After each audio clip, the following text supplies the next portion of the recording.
Oke, recording in progress. Baru share screen.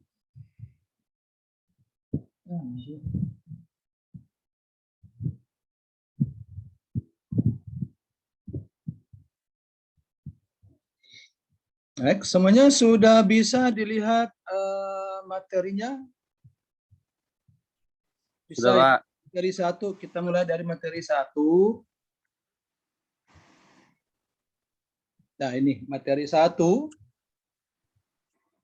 Oke.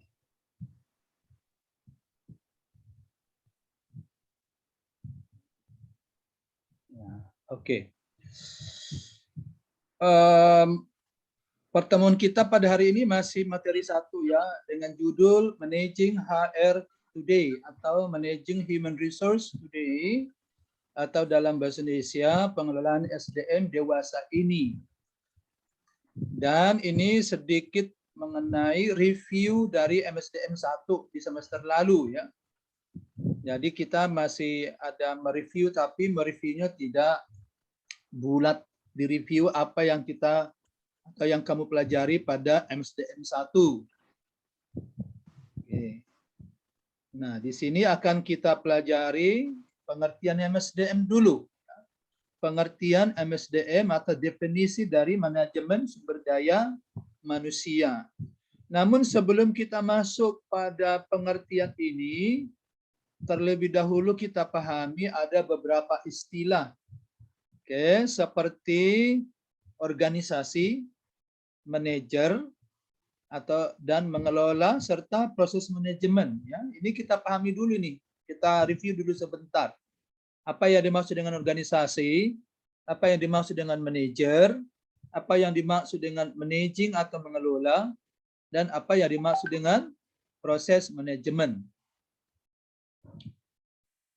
Oke, kita masuk pada pengertian organisasi. Menurut Dessler tahun 2014, organisasi adalah sekumpulan orang yang secara formal diberi tugas dan wewenang dan bekerja sama untuk mencapai tujuan organisasi.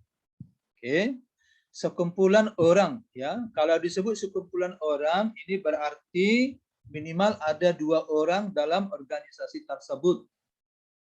Oke, dan orang-orang yang ada di dalam organisasi itu diberi tugas dan wewenang.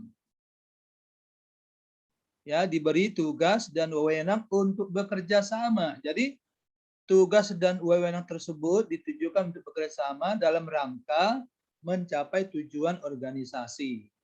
Tentu saja tujuan organisasi ini berbeda-beda ya, sesuai dengan jenis organisasinya. Ya, kalau misalnya organisasi bisnis yang juga disebut sebagai perusahaan, maka tujuannya adalah untuk meningkatkan nilai perusahaan. Nilai perusahaan bisa dilihat dari nilai finansial dan non-finansial. Oke, sedangkan organisasi nirlaba, misalnya organisasi pemerintah, ya, yang disebut dengan pemerintah daerah atau negara, maka tujuannya adalah untuk melayani masyarakat, ya, atau mensejahterakan masyarakat. Maka setiap orang yang ada di lembaga tersebut atau organisasi tersebut adalah berwenang atau bertugas dan berwenang untuk bekerja sama dalam rangka mencapai tujuan tersebut. Nah, itu adalah pengertian organisasi. Lalu bagaimana dengan pengertian manajer? Siapa itu manajer? Manajer adalah seseorang yang bertanggung jawab terhadap pencapaian tujuan organisasi dengan mengelola orang-orang dalam organisasi. Ya, seseorang yang bertanggung jawab terhadap pencapaian tujuan. Ya, jadi ini adalah orang yang diberi tugas ya untuk mengkoordinir semua tugas yang ada di dalam organisasi dalam rangka mencapai tujuan. Maka dia disebut sebagai manajer. Tentu saja ada top manager ya, ada middle manager, ya, ada manajer puncak, ada manajer menengah, dan ada manajer yang di bawah. Nah, itu mungkin sudah dipelajari pada mata kuliah lain ya, misalnya dalam pengantar manajemen mungkin sudah dipahami tingkatan-tingkatan manajer. Nah, di sini kita hanya membahas secara singkat pengertian manajer secara umum. Jadi manajer adalah seseorang yang bertanggung jawab terhadap pencapaian tujuan organisasi dengan mengelola orang-orang dalam organisasi tersebut. Lalu apa itu managing atau mengelola? Ya, mengelola tadi tugas secara umum tugas dari manajer itu adalah mengelola atau memanage. Ya, managing. Nah, mengelola atau managing itu adalah melaksanakan fungsi-fungsi manajemen. Ya, jadi secara umum mengelola itu artinya melaksanakan fungsi-fungsi manajemen. Apa saja fungsi manajemen tersebut? Nah, yang pertama adalah planning atau perencanaan. Yang kedua organizing atau pengorganisasian. Yang ketiga adalah staffing. Yang keempat leading atau pengarahan. Yang kelima adalah controlling atau pengendalian. Nah, di sini kita lihat bahwa fungsi manajemen secara sederhana terbagi dalam atau masuk ke dalam 5 kelompok ini ya, planning, organizing, staffing, leading, dan controlling. Mari kita lihat satu persatu apa yang dimaksud dengan istilah-istilah ini. Nah, planning, organizing, staffing, leading, dan controlling tadi juga disebut proses manajemen. Jadi kalau di sini tadi disebut fungsi manajemen, maka ini juga sekaligus sebagai proses. Ya, proses manajemen. Oke, berarti kalau disebut proses itu berarti kegiatan. Kegiatan-kegiatan yang ada dalam manajemen. Proses manajemen terdiri dari fungsi dasar manajemen. Nah, ini dia fungsi dasarnya. Tadi planning, organizing, staffing, leading, dan controlling. Nah, planning mencakup beberapa kegiatan. Apa yang dimaksud dengan planning?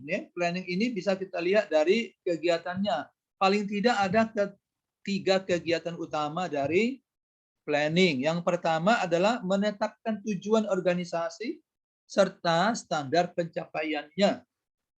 Nah, tadi kan dikatakan bahwa organisasi adalah kerjasama 2 orang atau lebih untuk mencapai tujuan. Maka tujuan tersebut ada penetapannya ada pada planning. Apa yang mau dicapai oleh organisasi tersebut. Nah, itu disebut dengan planning. Serta apa standar pencapaiannya. Kapan dikatakan bahwa tujuan organisasi telah tercapai? Apa standarnya? Nah, ini ditetapkan pada saat planning. Kemudian tugas yang lain atau kegiatan lain dari planning adalah menetapkan peraturan dan prosedur. Ya. Peraturan-peraturan kerja pasti ada. Ya. Misalnya peraturan tentang masuk kerja dan pulang kerja, ya, dan prosedur kerja. Nah, ini ditetapkan pada saat planning. Kemudian mengembangkan rencana dan peramalan SDM. Mengembangkan rencana dan peramalan SDM ini maksudnya adalah mengembangkan untuk pencapaian tujuan tersebut kira-kira berapa orang yang dibutuhkan sehingga tujuan organisasi tersebut dapat tercapai semaksimal. Nah, ini perlu ada peramalan SDM. Peramalan SDM di sini artinya memprediksi berapa tenaga kerja yang dibutuhkan dalam menyelesaikan suatu pekerjaan. Itu namanya planning. Lalu organizing ya atau pengorganisasian. Nah, setelah ada planning maka tahap berikutnya adalah organizing. Ini kegiatan-kegiatannya ada seperti pembagian tugas. Nah, untuk mencapai tujuan organisasi banyak tugas atau kegiatan yang harus dilaksanakan dan ini tidak bisa dikerjakan begitu saja. Harus dibagi-bagi tugas tersebut ya karena tugasnya bisa berbeda-beda ya tapi dengan tujuan yang sama. Maka akan ada pembagian tugas pada setiap orang yang ditugaskan untuk itu. Nah, ini adalah bagian dari organizing. Oke, kegiatan yang kedua adalah mengembangkan unit kerja atau pengelompokan tugas. Nah, tugas-tugas yang ada, misalnya kita ada sebuah perusahaan misalnya yang memproduksi sepeda motor. Maka untuk memproduksi sepeda motor itu banyak tugas yang harus dilakukan. Nah, tugas-tugas tersebut dibagi-bagi atau dikelompokkan sesuai dengan kelompoknya. Maka setiap kelompok itu disebut dengan unit kerja. Misalnya untuk sepeda motor tadi ya, ada bagian produksi, oke, ada bagian gudang, ada bagian pemasaran, ada bagian penggajian, ada bagian atau unit kerja yang berkaitan dengan pelayanan masyarakat atau konsumen. Nah, itu namanya pengembangan unit kerja. Dan itu adalah dalam rangka pembagian tugas.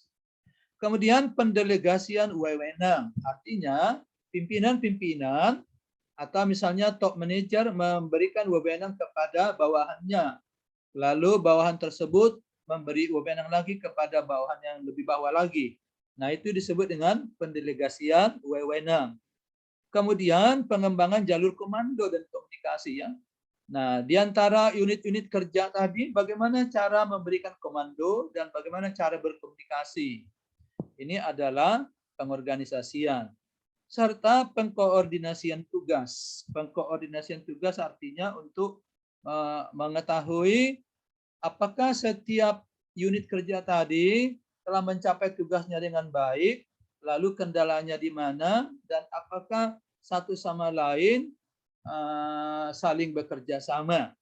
Nah, itu namanya pengkoordinasian tugas. Inilah kegiatan-kegiatan yang ada pada organizing atau mencakup pengorganisasian. Nah, bagaimana dengan staffing? Ya, staffing ini berasal dari kata staff. Staff itu artinya pegawai sebenarnya. Tapi dalam manajemen modern sekarang ini staffing ya bisa mencakup banyak tugas atau kegiatan. Ada 5 paling tidak.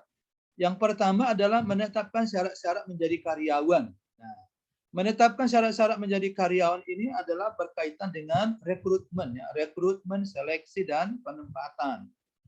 Nah, untuk mengerjakan tugas-tugas yang telah direncanakan sebelumnya itu, apa syarat-syarat pegawai atau karyawan yang dibutuhkan? Apakah harus berpendidikan S1? Apakah cukup dengan pendidikan SMA? Atau apakah harus memiliki kepribadian yang menarik? Dan seterusnya. Nah, ini ditetapkan di sini ya, di awal-awal ini. Setelah ditetapkan baru direkrut. Oke. Nah, direkrut ini bisa diawali dengan pengumuman lowongan kerja, apakah itu di koran atau di media lain. Maka orang akan datang melamar, ya.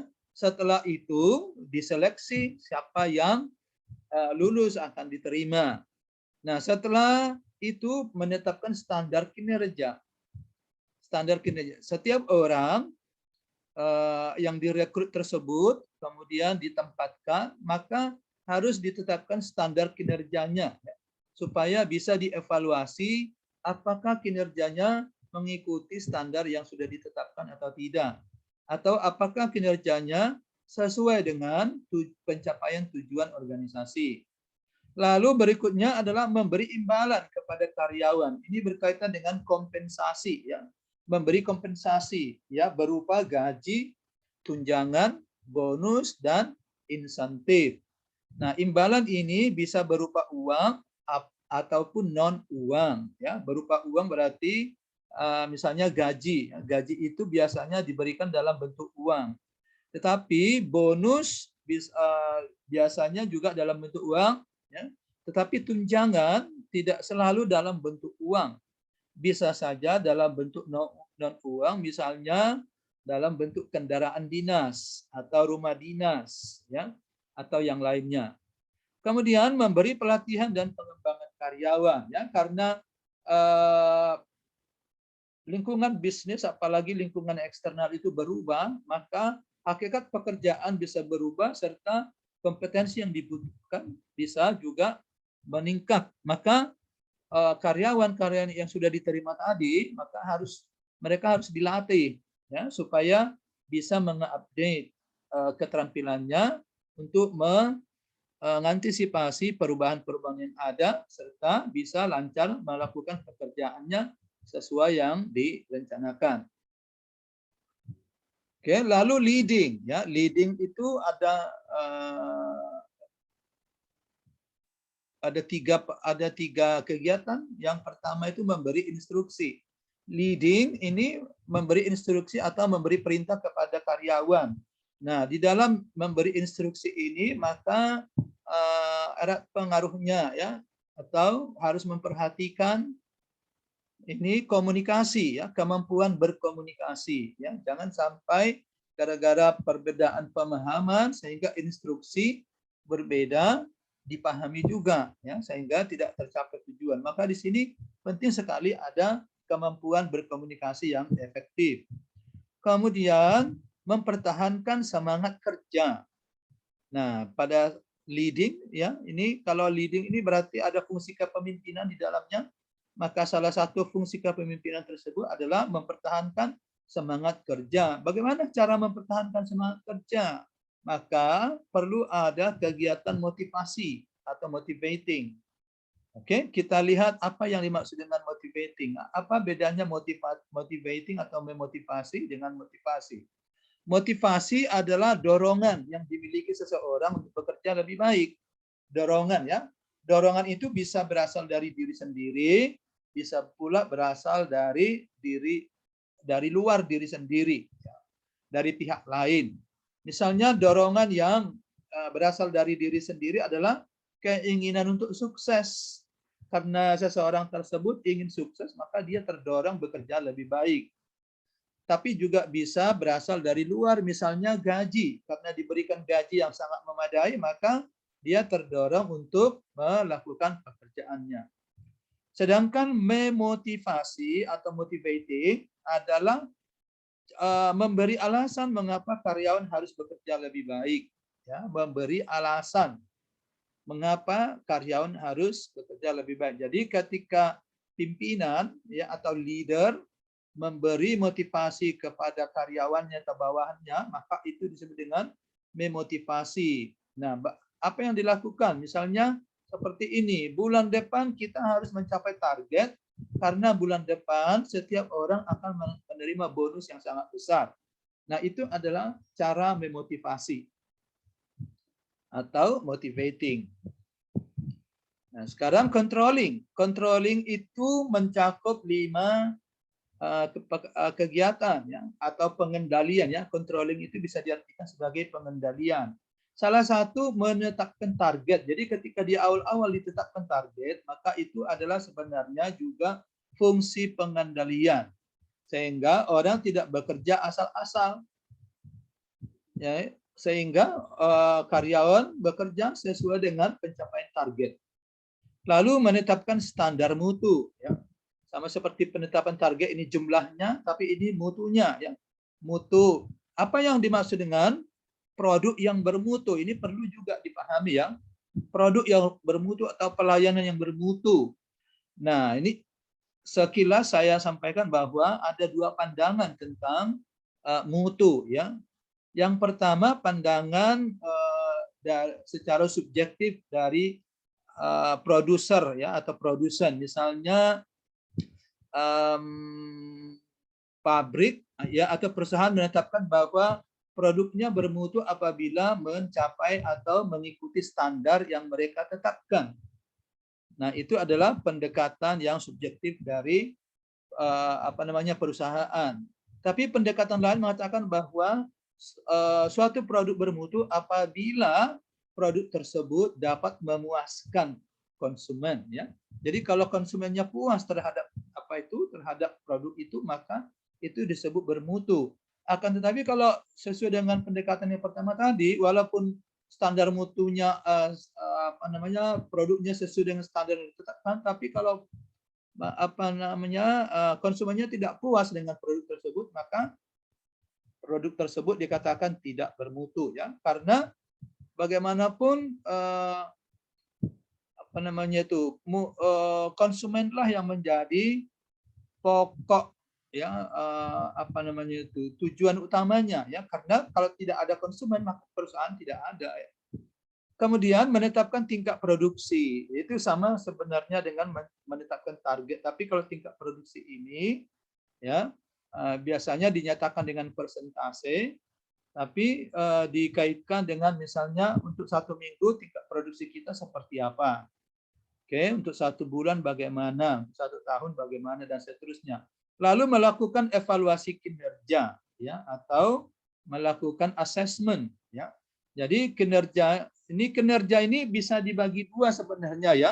Pertama adalah kinerja organisasi, yang kedua adalah kinerja karyawan. Nah, jadi baik kinerja karyawan maupun kinerja organisasi harus dievaluasi untuk menentukan atau untuk mengetahui apakah perusahaan berada pada track yang benar. Ya. Kemudian berdasarkan evaluasi itu jika ada yang salah maka perlu diambil tindakan koreksi. Nah, berdasarkan penjelasan-penjelasan di atas tadi, maka MSDM atau manajemen sumber daya manusia dapat didefinisikan secara sederhana seperti ini. Proses mendapatkan, mengembangkan, dan mempertahankan karyawan. Itu dia ya. Proses mendapatkan, mengembangkan, dan mempertahankan karyawan. Jadi 3 ini yang menjadi 3 kata ini menjadi kata kunci di sini ya. Mendapatkan, mengembangkan, dan mempertahankan ya. Mendapatkan itu apa saja kegiatannya ya. Bagaimana cara mendapatkan karyawan? Tentu bisa melalui rekrutmen, seleksi, dan penempatan. Lalu mengembangkannya bagaimana? Melalui training. Nah, training ini bertujuan untuk mengembangkan karyawan. Mengembangkan apa? Dalam hal apa? Mengembangkan dalam hal kompetensi atau keterampilan. Kemudian mempertahankan. Bagaimana cara mempertahankan? Yaitu memberikan kompensasi, penghargaan, penilaian, ya, dan lain-lainnya. Nah, ini adalah mempertahankan. Ya. Jadi ada 3 kata kunci dalam pengertian MSDM secara sederhana itu ya. MSDM adalah proses mendapatkan, mengembangkan, dan mempertahankan karyawan. Nah, kenapa manajer itu penting memahami MSDM? Ini kita lihat alasan-alasan mengapa manajer penting memahami MSDM. Yang pertama, dengan memahami MSDM, manajer dapat menghindari rendahnya kinerja karyawan, dapat menghindari rekrut orang yang salah, atau tingginya labor turnover atau LTO atau LTO. Labor turnover artinya tingginya karyawan yang meminta atau resign, yang meminta keluar. Kemudian ada yang melamar, ada yang keluar, tapi pertukarannya cepat. Nah, itu namanya labor turnover. Ada yang masuk, ada yang keluar, ya baru seminggu masuk sudah resign, 1 bulan masuk langsung resign. Nah, itu sebenarnya adalah kondisi yang tidak baik. Kemudian dapat menghindari tuntutan-tuntutan. Oke, di-upgrade dulu ya.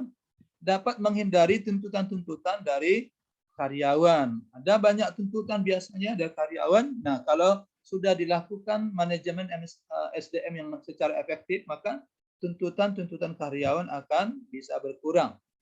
Kesalahan dalam praktek manajemen juga bisa terhindar ya. Seringkali perusahaan-perusahaan bisa tidak berjalan dengan baik karena adanya kesalahan praktek manajemen. Pelaksanaan training yang tidak tepat ya. Kalau sudah ada manajemen yang baik, maka training akan bisa terlaksana secara tepat. Praktek-praktek penyimpangan oleh karyawan, ya, sama dengan yang di atas tadi, kesalahan dalam praktek manajemen dan praktek-praktek penyimpangan oleh karyawan itu bisa terhindar. Karena seringkali karyawan kalau tidak dikelola dengan baik akan melakukan tindakan-tindakan yang menyimpang, ya. Misalnya merusak perusahaan, merusak nama baik perusahaan, mengata-ngatai orang, atau bahkan tidak mau bekerja secara efektif. Misalnya kalau lagi istirahat dilambat-lambatkan ya, atau diperlama-lama istirahatnya. Oke, atau kalau sedang bekerja agak malas-malasan. Nah, itu adalah penyimpangan-penyimpangan yang dilakukan oleh karyawan. Nah, dengan adanya MSDM maka penyimpangan tersebut bisa terhindarkan. Oke, berikutnya tren atau tantangan MSDM masa kini apa saja? Nah, ini kita lihat tantangan-tantangannya adalah atau trennya ya. Tren bisa diartikan di sini artinya tantangan ya. Satu, kemajuan teknologi. Oke, kemudian perubahan hakikat pekerjaan. Kemajuan teknologi saya kira semuanya tahu, tapi ini yang kedua ini perubahan hakikat pekerjaan ya. Misalnya yang tadinya pekerjaan manual sekarang menjadi pekerjaan digital. Nah, itu adalah perubahan hakikat pekerjaan. Oke. Tadinya melayani masyarakat secara manual, secara fisik, berbicara dengan pelanggan, tapi sekarang tidak lagi. Oke. Nah, itu namanya adanya perubahan hakikat pekerjaan yang mungkin disebabkan oleh kemajuan teknologi. Lalu adanya perubahan demografi dan tenaga kerja. Demografi ini maksudnya penduduk ya. Misalnya ada perubahan demografi, adanya tren bahwa jumlah perempuan jauh lebih banyak daripada jumlah laki-laki. Itu termasuk perubahan demografi. Atau orang yang berusia lanjut semakin bertambah, bukan semakin berkurang. Sementara orang yang berusia muda semakin berkurang. Nah, itu juga menjadi hal ya dalam manajemen. Lalu adanya globalisasi dan kompetisi. Oke, ini sangat jelas. Globalisasi dan kompetisi sangat erat kaitannya. Lalu adanya perubahan dan tantangan ekonomi. Ada perubahan ekonomi ya dan tantangannya. Nah, untuk bisa menghadapi tren semacam ini, maka perusahaan harus kompetitif ya, supaya bisa bertahan dan bahkan unggul terhadap perusahaan lain, maka dia harus kompetitif, sigap dan lebih responsif, berorientasi pada human capital, serta lebih saintifik dalam mengambil keputusan. Lebih saintifik dalam mengambil keputusan artinya setiap keputusan harus didasarkan pada bukti empiris. Ya, tidak boleh hanya diangan-angan, tapi ada bukti empirisnya. Misalnya perusahaan akan menaikkan gaji. Apa bukti empirisnya bahwa gaji harus dinaikkan? Atau perusahaan akan menutup sebuah cabang. Apa bukti empirisnya? Kenapa harus menutup sebuah cabang? Ya, bukti empirisnya mungkin adanya kerugian yang terus-menerus. Nah, itu adalah bukti empiris. Nah, berdasarkan bukti tersebut, maka perusahaan boleh ditutup. Nah, itu namanya pengambil keputusan secara saintifik. Nah, lalu bagaimana dengan manajer? Ya? Apa yang harus dipunyai atau kompetensi apa yang harus dimiliki oleh manajer SDM? Yang pertama, harus fokus pada gambar besar yang strategik. Ya, jangan fokus pada detail-detail ya, tapi fokus pada gambar besarnya suatu masalah. Kemudian harus inovatif atau mencari cara baru dalam pelayanan. Harus menggunakan pendekatan talent management. Ya, talent management pendekatannya ini maksudnya adalah bahwa setiap karyawan ya harus dipikirkan bahwa setiap karyawan memiliki bakatnya masing-masing. Maka bakat inilah yang harus dimanfaatkan. Lalu manajemen yang melibatkan karyawan, maka manajemennya harus bisa karyawan merasa terlibat dalam perusahaan. Kemudian manajemen yang beretika. Saya kira semuanya tahu ya beretika itu apa maksudnya. Melakukan pengukuran kinerja, harus melakukan pengukuran kinerja secara reguler, mungkin setiap bulan atau setiap 3 bulan atau mungkin setiap setengah tahun atau bahkan 1 tahun. MSDM yang berbasis evidence atau bukti yang tadi saya sebutkan, harus ada bukti. Setiap kebijakan itu harus ada bukti yang mendukung ya. Kemudian manajemen harus berkaitan dengan pertambahan nilai atau added value. Lalu memahami filosofi SDM serta memiliki kompetensi baru. Memiliki kompetensi baru ini maksudnya bahwa karena adanya perubahan-perubahan, maka manajer itu harus memiliki kompetensi baru. Misalnya sekarang ini manajer akan terasa janggal apabila belum bisa menggunakan Twitter misalnya. Nah, itu adalah kompetensi baru yang harus dimiliki oleh seorang manajer, karena berkomunikasi dengan Twitter itu menjadi sebuah kewajiban, atau berkomunikasi dengan mobile phone atau melakukan mobile banking misalnya. Itu adalah kompetensi-kompetensi baru. Oke, ini dia kompetensi manajernya ya, sudah saya jelaskan tadi ini. Nah, secara spesifik ini manajer secara individual dia harus menjadi kredibel. ada orang yang harus kredibel. Bagaimana menjadi kredibel? Yang pertama dia harus bisa menjadi capability builder. Harus bisa membangun capability dari setiap orang yang ada di dalam perusahaan, baik secara individual maupun secara kelompok. Harus menjadi teknologi proponent, ya. Jangan memusuhi teknologi atau bahkan alergi terhadap teknologi. Misalnya ada manajer yang tidak suka Facebooking, itu tidak boleh lagi zaman sekarang. Atau tidak suka pada WA, ya, gagap, jangan gaptek, ya. Teknologi proponent harus berteman dengan teknologi itu untuk proponen bukan oponen, ya. Kemudian harus inovator dan integrator, ya, harus bisa melakukan inovasi-inovasi. Kemudian harus menjadi juara perubahan. Ya. Jadi tidak lagi hanya agen perubahan, ya, tetapi harus menjadi juara. Menjadi juara perubahan artinya perubahan yang dibuat oleh manajer tersebut memiliki manfaat bagi perusahaan, baik secara individu maupun secara organisasi.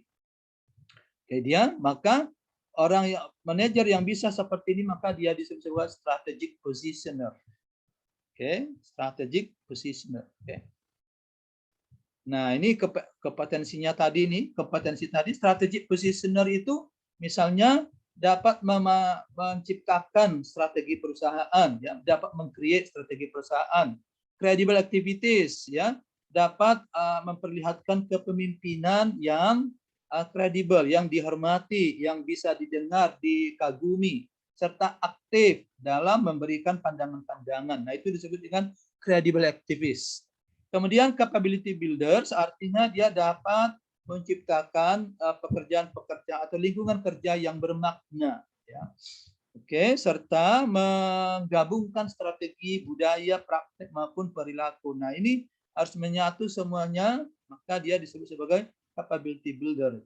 Change champions atau juara dalam hal perubahan misalnya dapat mengambil inisiasi, ya, menginisiasi dan mempertahankan perubahan tersebut. Kemudian menjadi inovator, ya, misalnya dapat mengembangkan talent-talent baru, ya, atau bakat-bakat baru. Kemudian teknologi performance misalnya dapat berkomunikasi dengan orang melalui teknologi, ya, seperti tadi mungkin melalui WA, melalui Twitter dan seterusnya, atau pendek kata melalui mobile phone, ya, dan juga harus bisa menggunakan laptop misalnya untuk berkomunikasi. Nah, itu namanya teknologi proponent. Oke. Nah, itu apa kita materi kita pada hari ini karena waktu kita hanya singkat. Oke, saya berikan waktu sedikit saja untuk bertanya kalau ada. Silakan.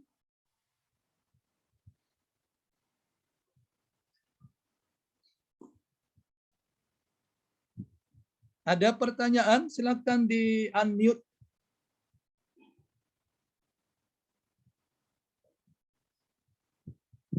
Ini banyak sekali yang tidak membuka videonya, ya. Saya khawatir ini kamu ada hadir di sini tapi mengerjakan hal yang lain, ya. Nih, besok-besok kalau kita Zoom tidak ada satupun, kalau saya